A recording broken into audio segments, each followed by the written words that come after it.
서울문화재단 생활문화기획자 아카데미 생활문화에 던지는 7가지 질문 강의 시작하도록 하겠습니다. 오늘 그 수업은요.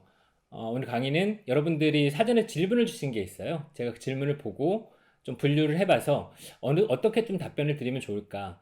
이게 현장에 있던 그런 뭐 혼란이라든지 복잡함이라든지 사실 정책의 방향 때문에 느껴지는 그런 여러 갈래들도 있을 수 있어서 제가 그런 것들을 원칙과 방향 중심으로 해서 좀 담아보려고 노력을 했습니다. 저는 안태호라고 하고요. 한국문화정책연구소 이사를 맡고 있습니다.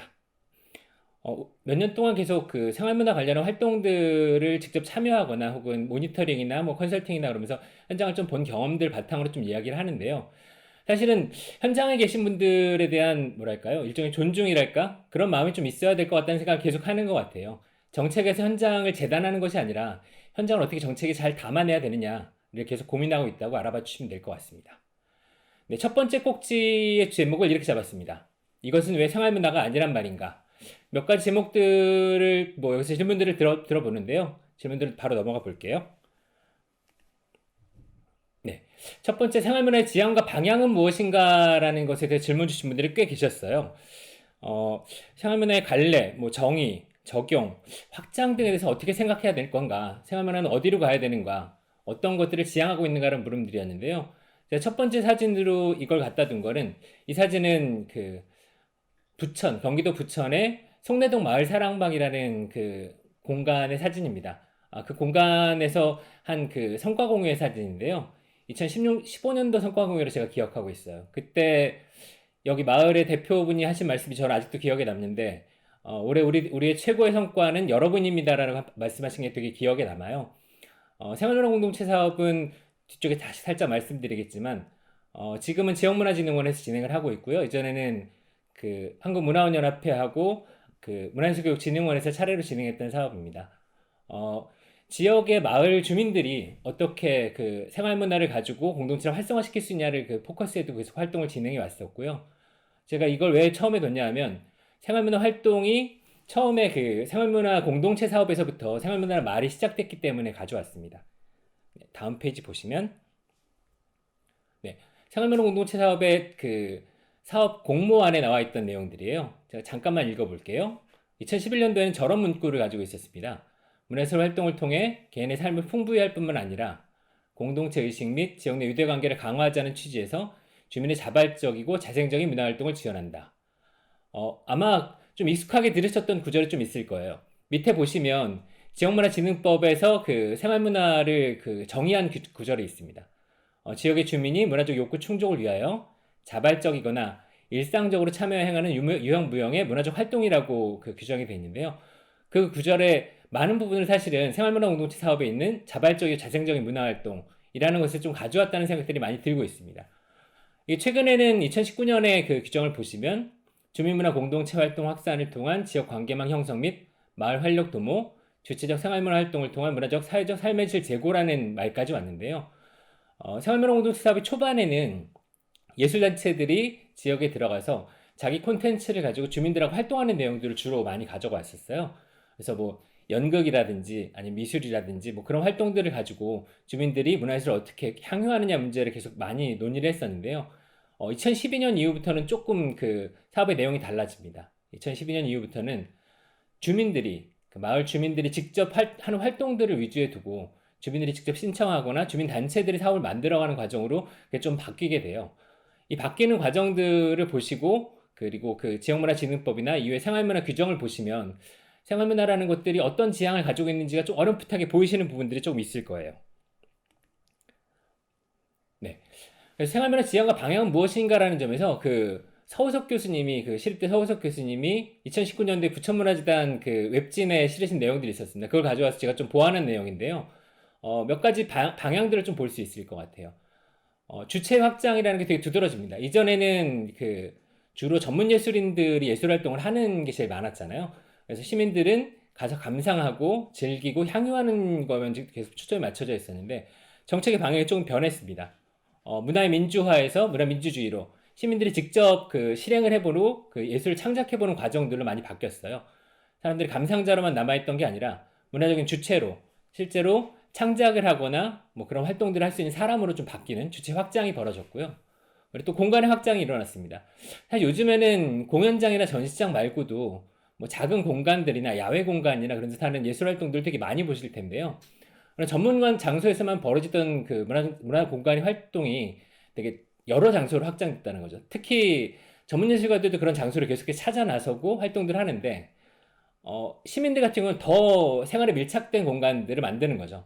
뭐 책방이라든지 아니면 뭐 카페라든지 심지어는 누군가의 집이라든지 뭐 주거와 공유 공간에서 벌어지는 활동들이 점점 더 많아지는 확장이 되고 있다고 볼 수 있을 것 같고요. 내용상으로도 크게 확장이 됐습니다. 예전에는 주로 문화예술이라고 하면, 지금도 사실 예술이라고 하면 뭐 문화라고 하면 장르 기반으로 많이들 생각하세요. 뭐 영화나 음악이나 미술이나 공연이나 그런 생각하시는데, 근데 생활문화라고 하면 굉장히 다양한 영역으로 많이 늘어났죠.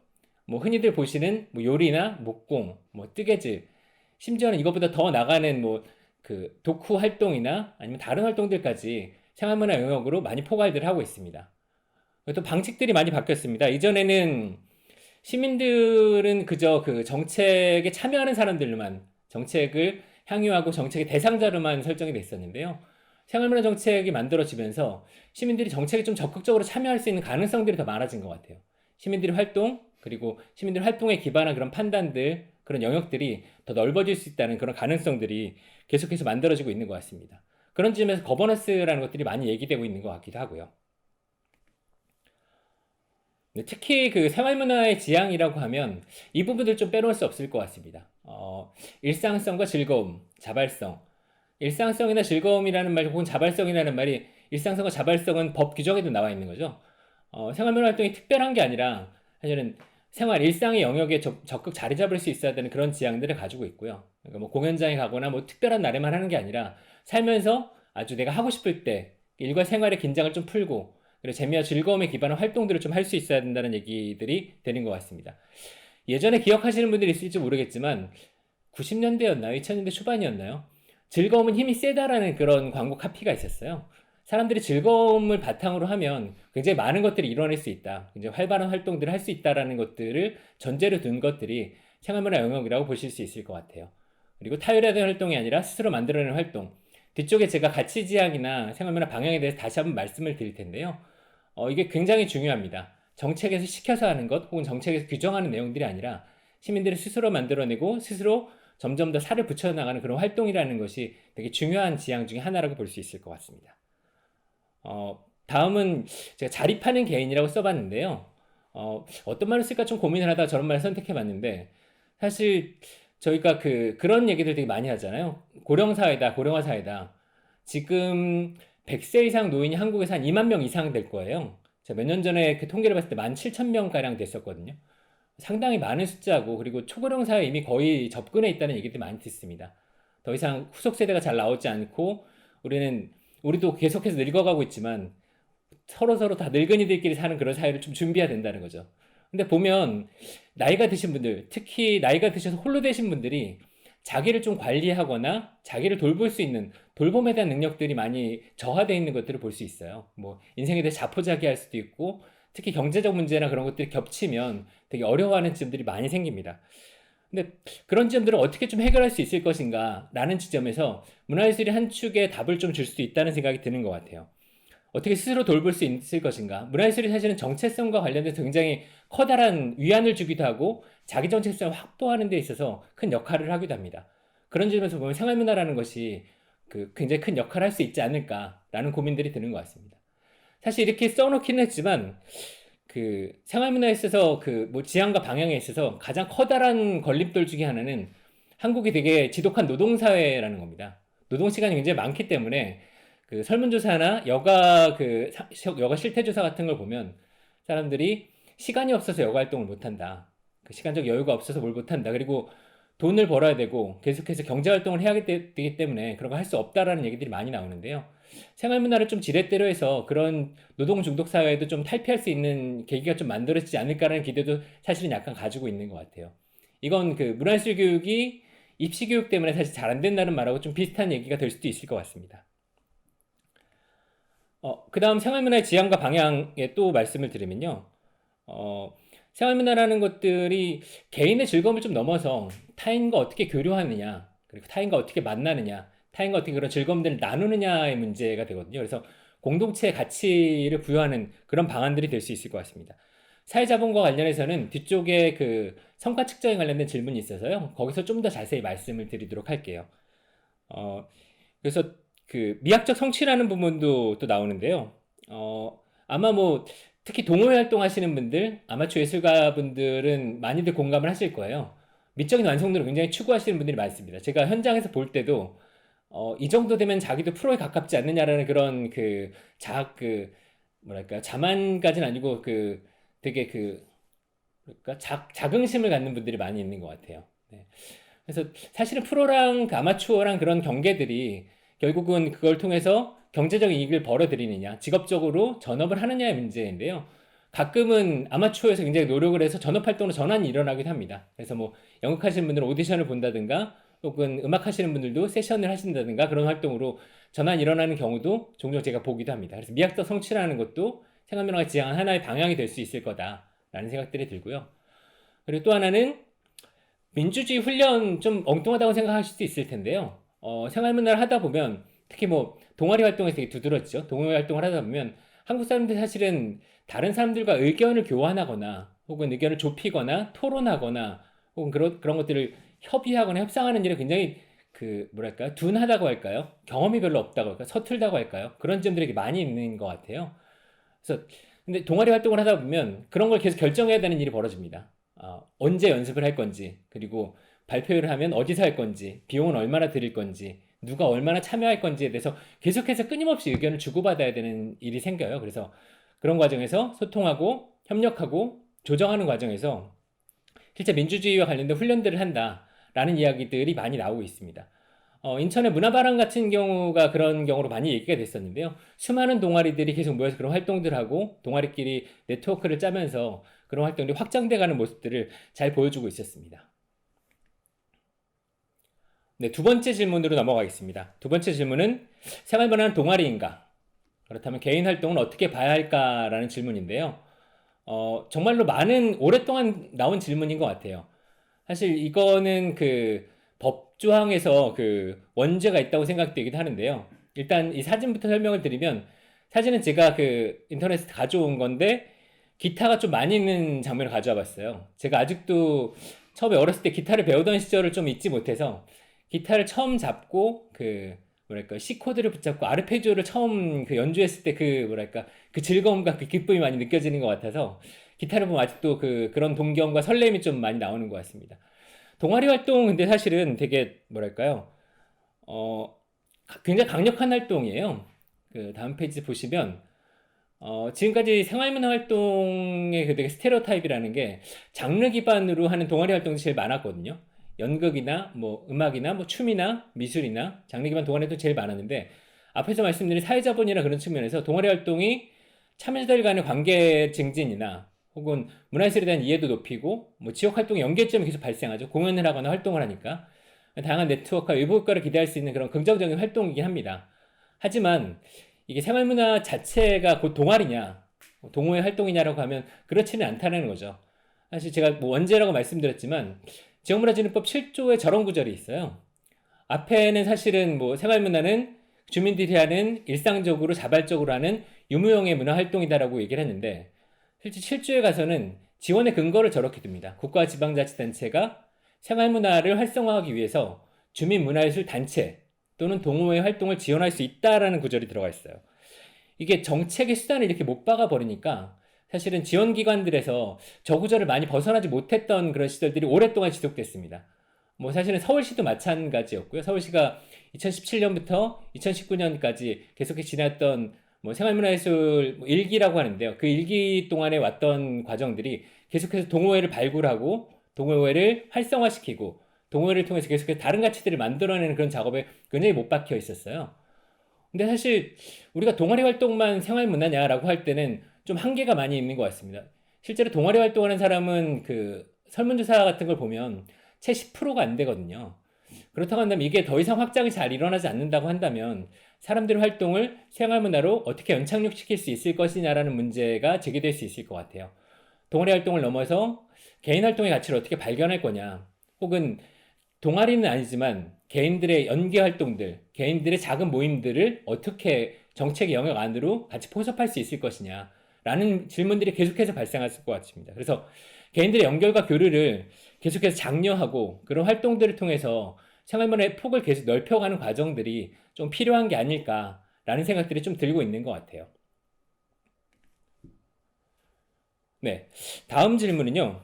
도서관은 그 생활문화 공간이 될 수 있을까라는 질문입니다. 도서관을 보면 사실 뭐 그 동네에 거의 도서관이 아마 작은 도서관이나 뭐 새마을문고 포함해서 도서관들이 다 있을 거예요. 그리고 구별로 뭐 시군구별로 기초자치에 다니는 거의 대부분 도서관들이 있습니다. 그래서 도서관은 뭐 접근성이나 이용률이나 인지도 모두에서 사실은 문화시설 중에 시민들이 가장 편안하고 일상적으로 접근할 수 있는 그런 공간들입니다. 어떤 분은 그렇게까지 말씀하시더라고 하더라고요. 도서관 하나만 있으면 사실은 다른 문화시설들이 필요하지 않다라고 극단적으로 얘기하시는 분도 있었어요. 왜냐하면 도서관 안에서 작은 강의나 뭐 조그만 공연이나 영화 상영이나 그 시민들의 모임이나 그런 것들이 대부분 가능하거든요. 그래서 그 도서관이 어떻게 활용하느냐에 따라서 굉장히 중요한 문화시설, 문화 기반 시설이라는 얘기를 할 수 있을 것 같습니다. 그래서 그 도서관에 가면 땡땡도 있고라고 그 서울문화재단이 아마 작년부터였나요? 네, 그 사업을 시작했던 것 같아요. 서울문화 생활문화 사업에서 이미 도서관 관련된 사업들을 그렇게 집행하고 있습니다. 그 취지를 보면 이런 문구들이 있더라고요. 시민의 다양한 문화욕구 실현이 가능한 일상 가까이 생활문화 플랫폼으로서 도서관의 역할 강화 및 확장, 그리고 도서관을 중심으로 생활문화 활성화를 촉진하는 프로그램 운영. 이 프로그램들 보면 네, 뒤쪽에 잠깐 보시면 이런 내용의 그 포스터가 나왔습니다. 도서관에 가면 땡땡도 있고 서울문화재단에서 지원한 사업이고요. 그 내용을 보면 도서관에 가면 아트도리터도 있고라고 옆에 뭐 강남문화재단에서 하는 사업이 들어가 있는데요. 네. 내용들을 보면 앞에 다시 볼게요. 기존 도서관 프로그램과 좀 유사한 측면들이 많이 있더라고요. 뭐 체험 프로그램이나 뭐 책 읽기 프로그램이나 아주 작은 공연들이나 그런 것도 많이 들어가 있는데, 하지만 도서관이 문화공간으로서 활동할 수 있는 그런 확장의 효과는 틀림없이 있는 것 같습니다. 이 도서관이 사실은 도서관이나 혹은 미술관이나 그런 곳에서 하는 생활문화 사업이나 혹은 문화예술 교육 사업들에 대해서 조금 뭐랄까요? 벽이 있다 그럴까요? 아니면 그 영역이 조금 다르다 그럴까요? 도서관은 주로 하는 프로그램들이 거기에 좀 포커스가 맞춰져 있습니다. 어디에 맞춰져 있냐면 책을 어떻게 사람들에게 잘 읽힐 수 있을 것인가, 혹은 사람들의 독후 경험을 어떻게 활성화할 수 있을 것인가, 책을 매개로 해서 사람들을 어떻게 묶어낼 수 있을 것인가에 가장 포커스가 많이 맞춰져 있어요. 그래서 문화예술 교육 영역에서도 도서관과 뭔가 같이 프로그램 하는 게 좀 만만치 않은 지점들이 좀 있습니다. 미술관도 마찬가지죠. 뭐 전시와 관련된 프로그램들을 어떻게 맞출 건가에 가장 작품 이해에 초점을 맞추고 있어서 시민들의 자발적인 활동이라는 부분과 만나기까지 앞으로 조금 더 많은 실험들이나 시도들이 많이 필요할 것 같다는 생각들을 좀 하고 있습니다. 사례를 또 하나 말씀드릴 게, 성북문화재단 같은 경우에 그 2012년도에 성북문화재단 출범하면서 그 구립도서관들을 다 성북문화재단이 위탁을 받아 운영하기 시작했어요. 최근에는 그 문화재단에서 도서관 위탁해서 받는 사업들이 많아지고 있습니다. 이것도 뭐 사실은 뭐 큰 틀에서 보자면 이게 그 맞느냐 틀리냐의 논란도 아직은 있긴 한데요. 그럼에도 불구하고 그 재단과 그리고 도서관, 특히 도서관이 어떻게 문화예술과 만날 것인가, 도서관이 마을과 더 친숙하게 만날 수 있을 것인가는 되게 중요한 토픽 중에 하나인 것 같아요. 성북문화재단이 그 성북구립도서관 혹은 지역의 도서관들과 계속 이런 활동들을 했어요. 마을로 나간 도서관이라는 제목을 가지고 주민의 필요와 혹은 마을의 활동을 도서관이라는 그릇으로 계속 연결하는 활동들을 했습니다. 사서들이 그 이전에는 도서관들이 계속 그런 스타일이었잖아요. 그 도서관 안에서 책을 대출해주고 그리고 사람들이 와서 책을 읽고 뭐 몇 개 프로그램 돌리고 그런 형식이었는데, 가능성도 확실히 넓힌 거죠. 확장한 거죠. 지역으로 나가 주민들을 만나고 주민들이 도서관에 필요로 하는 게 무엇인지, 혹은 도서관에서 하고 싶은 활동이 무엇인지 라는 것들을 계속 탐색하고 논의하고 그 안에서 테이블들을 가져가면서 여러 가지 활동들을 좀 만들어냈어요. 그래서 생활문화 공간으로서의 도서관의 가능성을 발견하는 게 지금 도서관이 생활문화 공간으로서의 가능성을 좀 보여주는 그런 과정들이라고 생각이 됩니다. 성북구립도서관에서 열린 마을축제 장면이에요. 이전까지는 아마 그런 가능성들 별 생각 못 했거든요. 도서관은 좀 조용한 공간이잖아요. 책을 읽는 공간이고 고요한 공간이고 뭐 공부를 하는 공간이라고 생각이 되는데, 근데 도서관도 좀 시끌벅적하거나 도서관 안에서 사람들이 재미있게 놀 수 있을 만한 그런 공간이 될 수 있는 가능성들을 이렇게 좀 확인할 수 있는 그런 지점들이 좀 만들어지는 것 같습니다. 네. 일단 그 첫 번째 꼭지, 이것은 왜 생활문화가 아니란 말인가에 대해서 세 가지 질문을 먼저 꼽아봤는데요. 네. 어, 여러 가지 지향이나 뭐 방향성에 대해서 말씀을 드렸는데 뭐 충분한지 어떤지 모르겠습니다. 아무튼 뭐 현장에서 점점 더 많은 가능성들이 발굴되고, 그리고 뭐 앞에 말씀드린 것처럼 동아리가 아닌 개인으로서 생활문화 혹은 도서관의 다른 가능성들을 발견하는 과정들 혹은 다른 공간들을 발견하는 과정들까지 모두 생활문화의 폭의 계속 확장 영역이라고 봐주시면 될 것 같습니다. 일단 첫 번째 강의는 여기까지 마치도록 하겠습니다.